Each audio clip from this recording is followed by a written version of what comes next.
Hi there, and thanks for joining me for another video. I'm Erinino, and it is Fruit of the Month time. It's the month of July, and I'm getting this one in just under the wire, but today we're going to have fun painting this purple plum. So grab your paints and let's get started.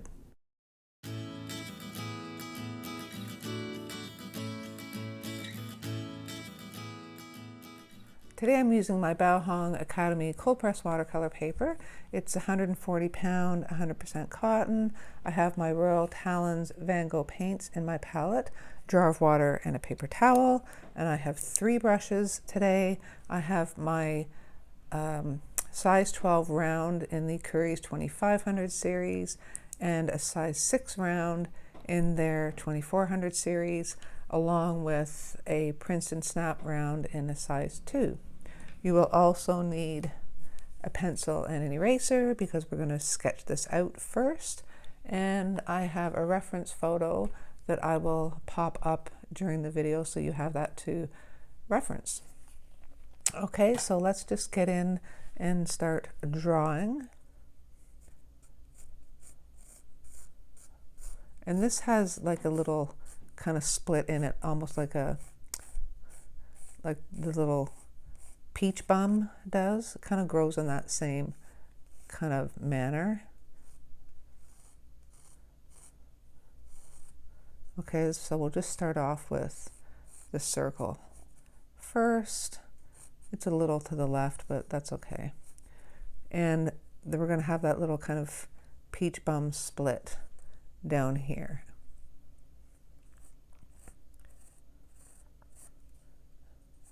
And then this would go up just like that. It's getting a little messy down there. There we go.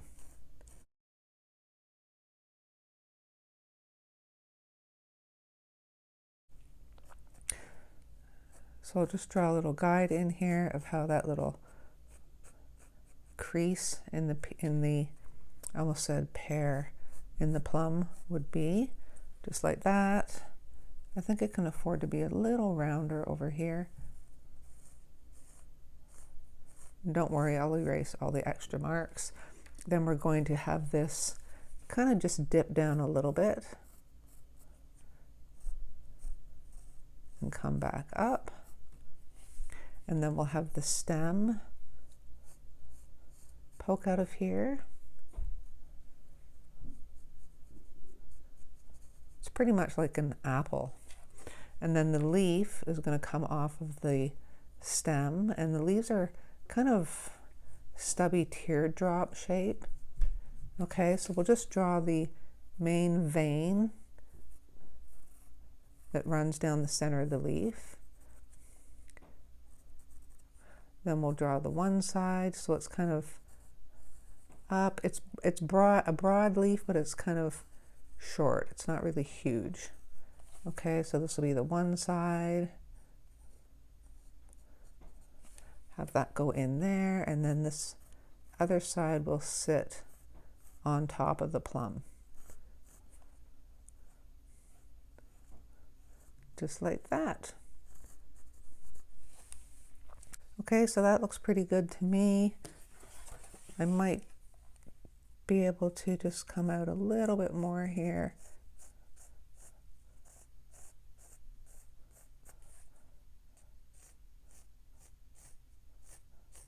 Now I'm just going to erase all the extra lines so you can see this a little better.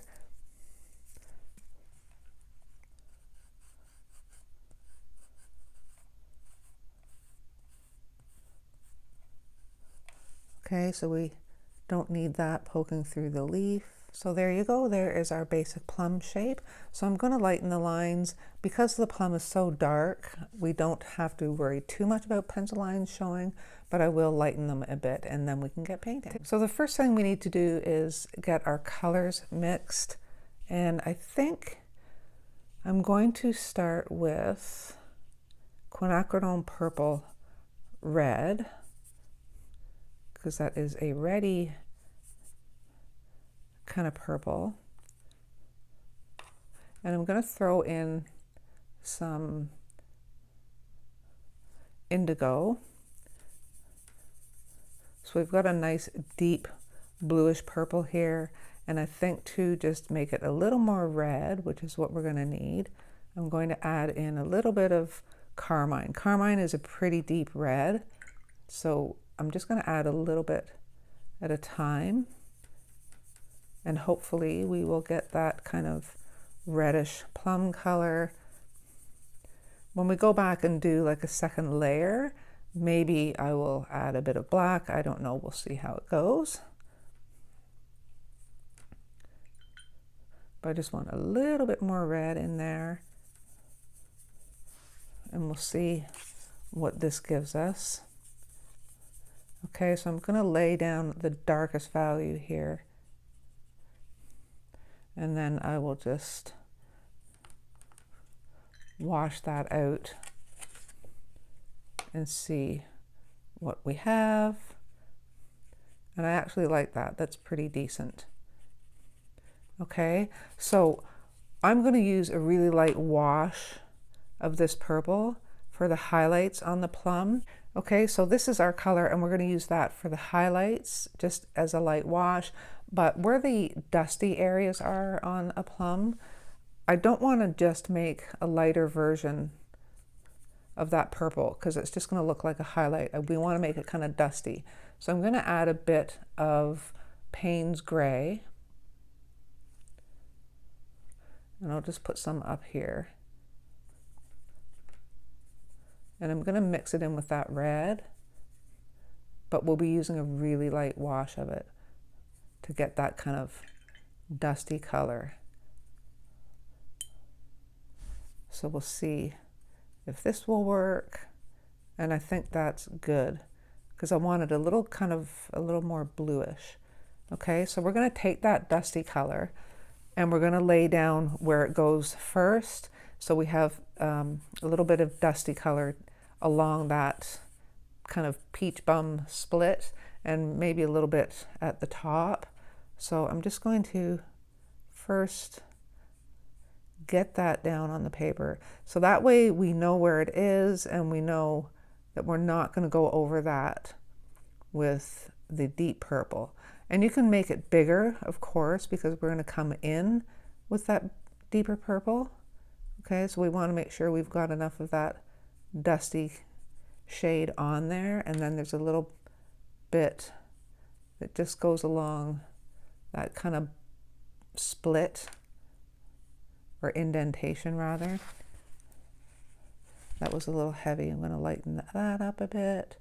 And then it's still a little heavy. There we go. Then we're going to take that and add a little bit up here, kind of going off to the other side, because there is some dusty areas up here too. That's going to dry lighter too, so I'm kind of thinking it's a little heavy, but it should be okay because it will dry lighter.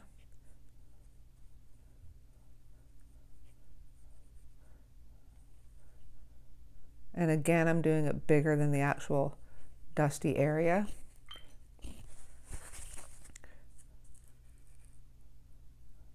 Maybe I don't need it that big.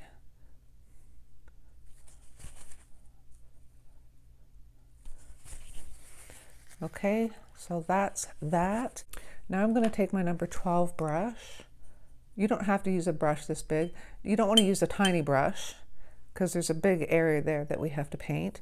But I'm going to use this because it has a really nice point on it.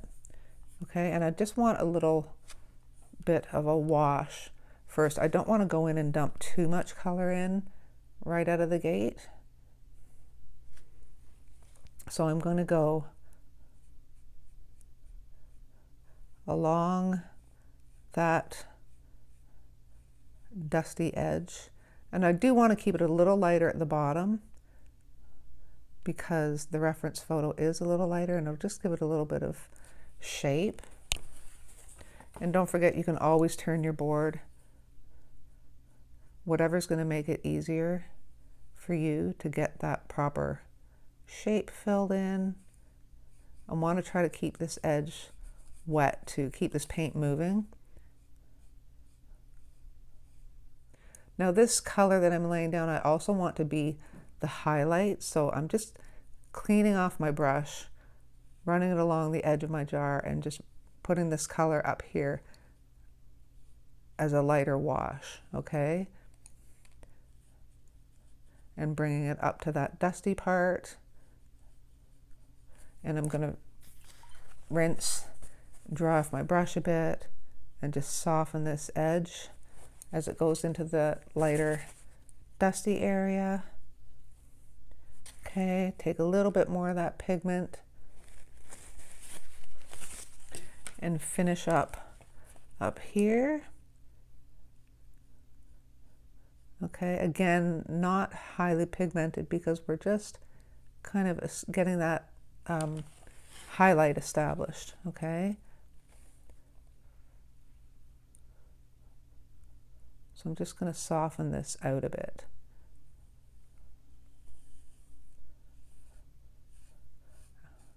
And then on our second layer, we'll deepen things up. So again, I'm going to rinse and dry off my brush and just blend this out.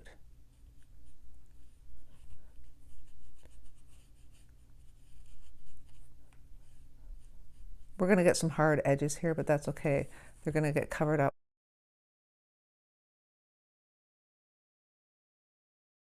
But if you want to smooth it out, just dry off your brush. See, I'm just wiping it on my paper towel and just kind of pushing the pigment, whoops, out. Okay, so we're going to do the same thing to the other side. Get a wash of that purple and follow the contour edge. And there's also a highlight at the top on this side. And it gets dark again right along the edge of that leaf.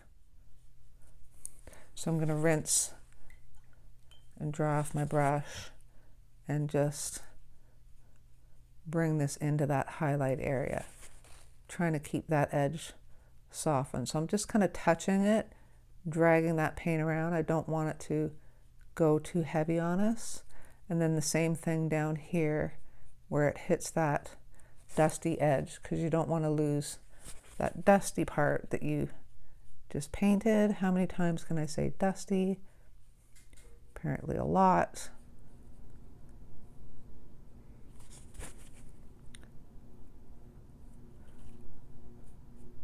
Okay, just like that. And then while that's drying, we're going to go in and do the stem. This isn't sopping wet, so it's pretty safe to go up to it to do the stem. And I'm going to use my size 2 brush for the stem. And I'll just take a little bit of burnt sienna rather. Maybe some raw umber.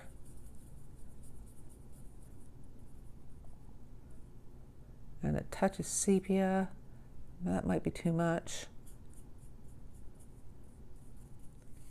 And I'm just going to paint in that stem, put a little kind of bulbous end on it.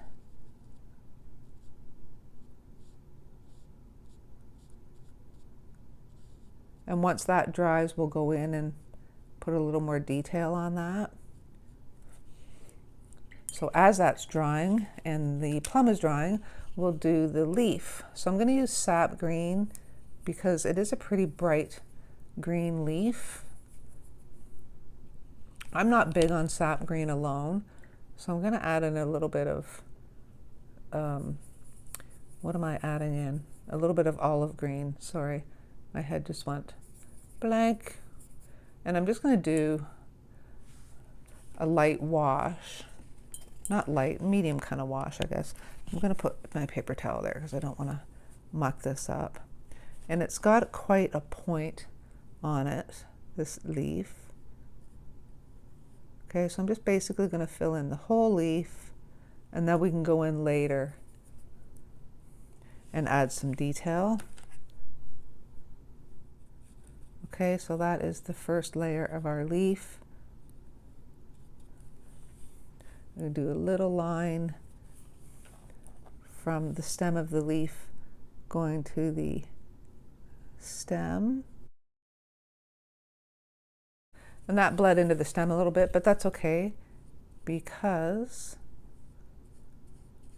we're going to be adding more color to that stem. Okay, so there's our first layer.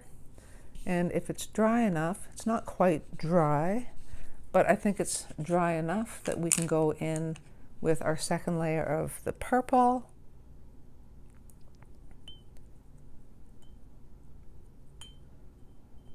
And I want to do bleeds here for the highlight, so I'm just going to work on one side at a time. So I want to take my brush with a little bit of water on it, and I just want to wet the whole thing. And I'm not putting a lot of pressure when I'm laying this water down because I don't want to disturb the paint that we've got already down there. I don't want to move it around too much, but I just want to get that whole area wet. So it's just got a little bit of a sheen to it. It's not sopping wet. And we'll go into this deep purple. Actually, I'm just going to use just slightly lighter. So I'm just dipping it in my jar of water one time and running it along the edge of my jar just to get some of the water off. And we're just going to do a lighter area down here.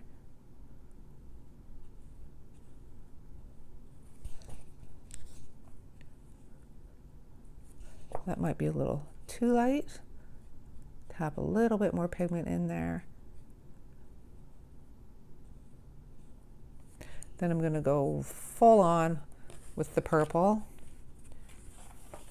And I'm just going to go up to this edge, starting from the top. And remember, we have highlights there that we want to keep. Okay, so I'm just going to use the tip of my brush.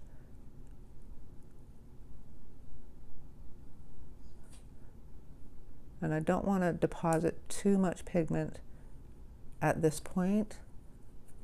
Okay, so then we're going to come up to the curve. And it's bled way too much here, so I'm just going to tap some of this up there. I think what I'll do is I'll switch to my number 6 brush just for around the highlights. That way we'll have a little bit more control over how much pigment gets laid down. Okay, so we're keeping a dusty kind of highlight there, and then another highlight over here.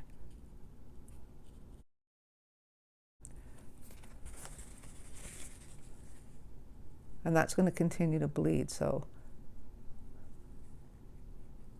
you don't have to be too generous with that purple. And then down here it can just go right to heavy purple.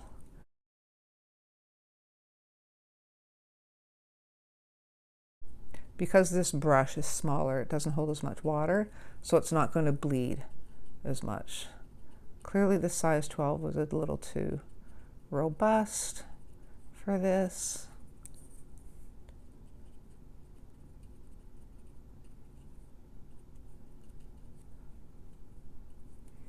Then I'm going to rinse and dry off my brush. Okay, so my brush is just a little damp, and I want to soften these edges. So I'm just going to drag my brush from the highlight out. Okay, and wherever you're pushing this out, it's going to bleed back in and kind of give you that soft edge. You don't want to drag the pigment into the highlight though. And if we find the highlights too bright, we can always go in and add just a little light wash just to deepen it up a bit.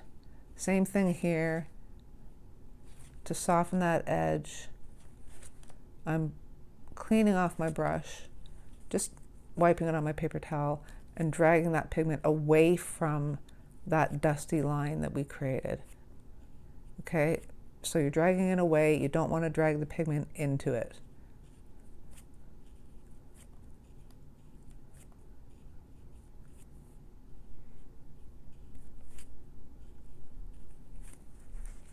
And it could be a little on the dustier side, so I'm going to go back up to that dusty color that we made. and just tap a little bit of that in there, just so it's a little more on the gray side. And then we can just kind of blend these together. So my brush is not wet, it's clean, dried off a little bit, and I'm just kind of marrying those colors together, just like that. Just going to change the shape of this one a bit. So I'm just adding in a little, almost dry brushing in a little bit more of that purple here. And then a little darker at the top. And I stuck my hand right in my plum, so I'm going to fix that because I screwed up the edge where I was so focused on the highlight that I wasn't even paying attention and just stuck my hand right in it. Okay. So there we go, and now we're going to do the same thing to the other side. So I'm just going to go in with a little bit of water, and you're just going to come up to the leaf. Again, we're not making it sopping wet. Okay, I'm going to go over, my water's so dirty right now, but that's okay. And you're just going to come up to that dusty area, but not to the other purple part of the other side, otherwise that's going to bleed like mad. Okay, so we're going to do the same thing with our size 6 brush, and I'm just going to tap it along this edge.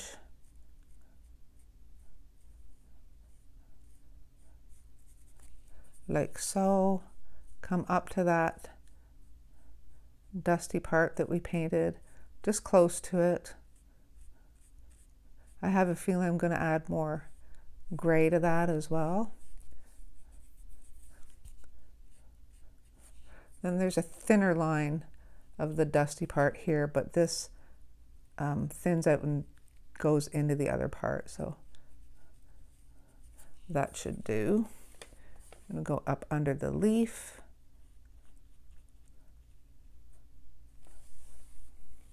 And then I don't want to mess up this highlight. I want to come right up to it though.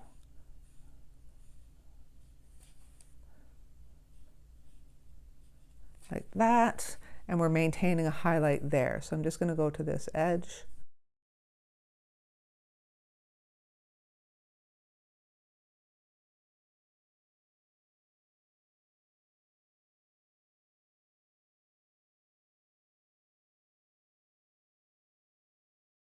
So now I'm going to rinse and dry off my brush, and I'm going to do that same kind of circular motion just to soften up that edge on that bleed a bit. I don't want to overwork it too much. Then I'm going to take that dusty gray, purpley gray that we made. I'm going to tap a little bit more of it in there, just so it's not stark white. And again up here. So I'm just kind of softening it, but you don't want to fill it in to be purple. I hope that makes sense.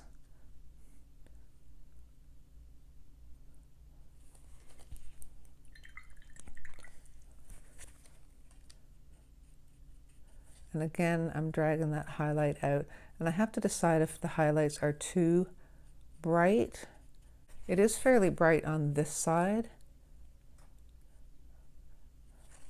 but it's not such a bright highlight over there. So I think I'm going to take the purple, just get a really light wash of it over.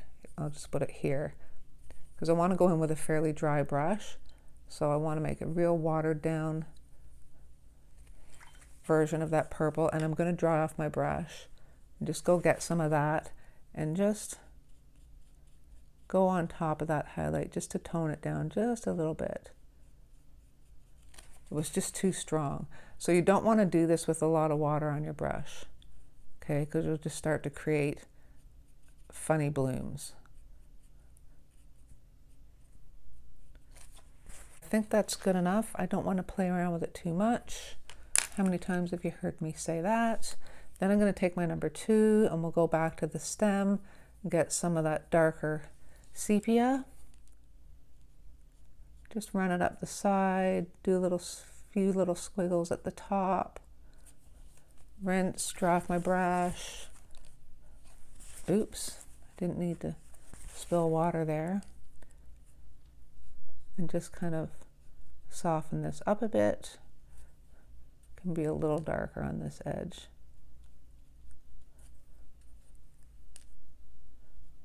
Just remember when you're doing small areas like this to use a small brush so the water doesn't get out of control.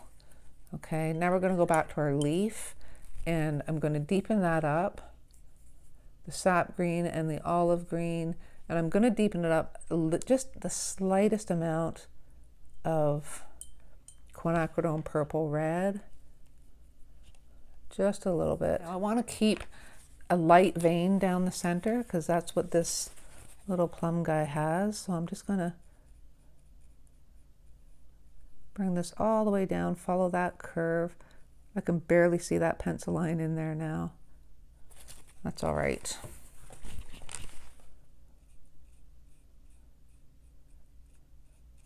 Then I'm also going to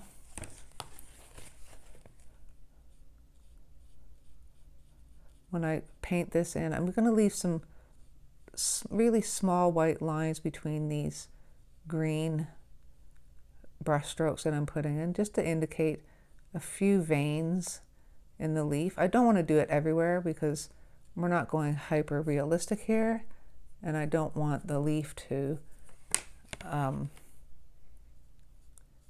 be a major part of the painting where we're overthinking everything, but just wanted a few little veins in there.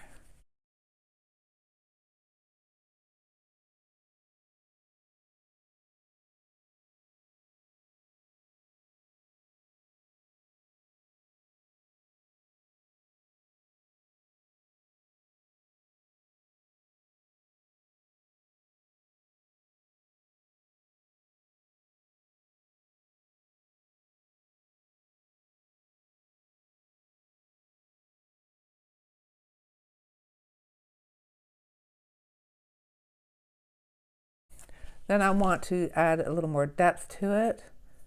Okay, so I'm taking the green and the olive, and this time I'm going to add just a little bit more of that quinacridone purple red, so it's pretty dark. And I'm just going to put some at this end, and then we'll just kind of drag it through and blend it out.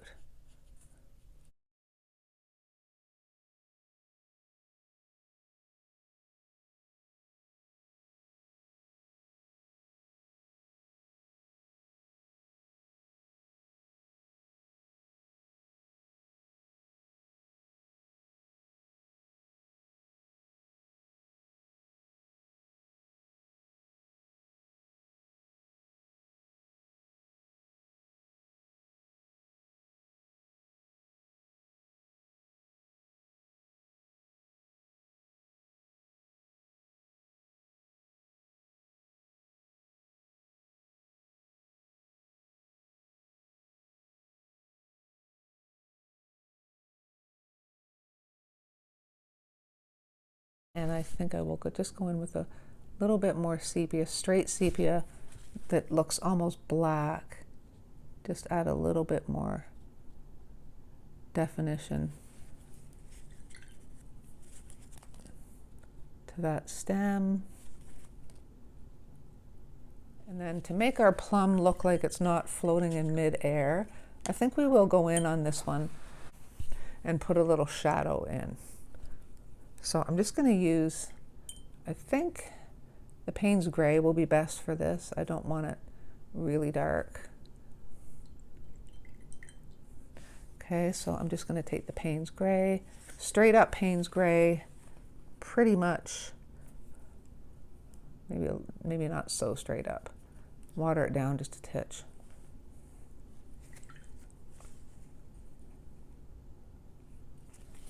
and I'm going to come right into the bottom of our plum. This looks really dark, but the Payne's gray does dry gray. Okay, so just a thin line where it touches the plum, and then we're going to feather that out off to nothing. I think I will get a clean jar of water, otherwise I'll end up with like a purplish edge on my shadow. Okay, so I'm just rinsing my brush. It's still wet, and we're just going to drag this shadow out to a soft edge.